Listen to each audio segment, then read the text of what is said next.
There were lots of fun times with the Silver Kings. I remember we'd give the caretaker a few cans of beer to lock us in the Arts Centre on a Sunday. Sundays were more relaxed sessions, more of a laugh than an official practice. We'd be there for hours and invite some friends also. Two real characters were Smiggy and Jinky. They were like a double act. Jinky was the clown and the funny one, while Smiggy was the sweet guy who looked constantly disappointed and didn't know how to smile. What does that look like? I love that. It's a great description. I don't know how to smile very good, actually. One particular day, Ian Aitken said he had to go into hospital for a test. Jinky said, "My dad's going into hospital for an autopsy on Wednesday." And Smiggy gave him one of his looks and he said, "What the fuck, Jinky?" "Aye, an autopsy on Wednesday," Jinky said again, and we all started laughing.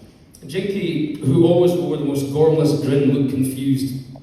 Philly gave him a slap on the head and he said, "You dingle, you mean a biopsy? An autopsy is what you get when you're DJ daft cunt." Poetry in motion. "Oh," says Jinky, "I thought it was an autopsy to see if you have cancer, like." Smiggy just shook his head, sighed, and threw his 100-yard stare out the window. The toilet in the centre was out of order.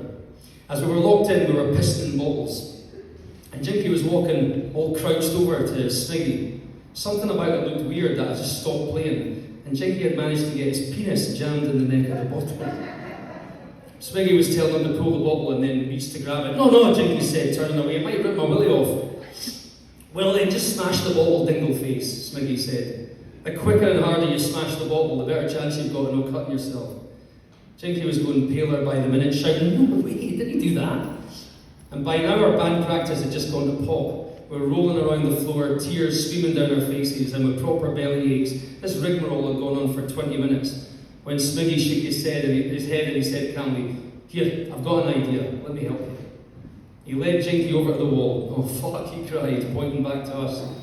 When Jinky looked over his shoulder, Smiggy smashed the bottle against a concrete holy water bowl jutting out from the wall, a remnant from when the place was an old church. And remarkably, Jinky did not cut his willy, and he thanked Smiggy. Jinky lived with his brother in a kind of home for troubled kids. He had a similar look to Phil Daniels, the actor that played Jimmy in Quadrophenia. And this lucky coincidence meant he could pull the birds initially, but his relationships never lasted on account of his goofy nature. On another Sunday, we were joined by the pair again. Jinky put his hands up and he shushed us. "You all need to stop practicing and listen to this, it's pure quality, man." He then told us about his latest catastrophe. "See, the bird I'm going out with works in Asda. Armand left the house to go on holiday from Edinburgh airport, so my bird gave me the keys to their house in Oxgangs. Told me to let myself in after 10 in the morning, because the house would be empty. They're off to Spain for a week," she said. "I was over the moon about it, it was like a holiday for me." With Jinky being as thick as shite in the neck of a bottle, we knew something good was coming, so we all shut up and we gave him our full attention. So I get to the house and it was nice. Good furniture and nice carpets. Delivered by you. We had big TV, hi-fi. I put the music on, mod music, and then I started to have a look around the house. And Jinky told us that he found the drinks cupboard, opened a bottle of vodka, got juice out the fridge, and poured himself a few good measures. I started dancing about the house, cheesing. What does cheesing mean? Just cheesing in? Cheesing because I can't have had a week of this and plenty of time to put the drinks back and tidy up. I went upstairs to the bedrooms as this was where the main action was going to be taking place. Like Goldilocks, Jinky decided on his girlfriend's mum and dad's bed. It was a big king-sized divan. But as the music got louder and Jinky got drunker, he found the mum's sexy underwear in a drawer. And he undressed and he put on suspenders, knickers and a bra. Like you do. I was lying back in the bed thinking of how good the sex was going to be and that my bird would find this a turn on when I must have just fallen asleep. I only woke up later because the sound of the front door slamming shut. I rubbed my eyes, a wee bit worse for wear like, but I wasn't worried. Well, maybe I felt a bit silly for having that mask stuff on, but I didn't have time to take it off because the footsteps were coming up the stairs.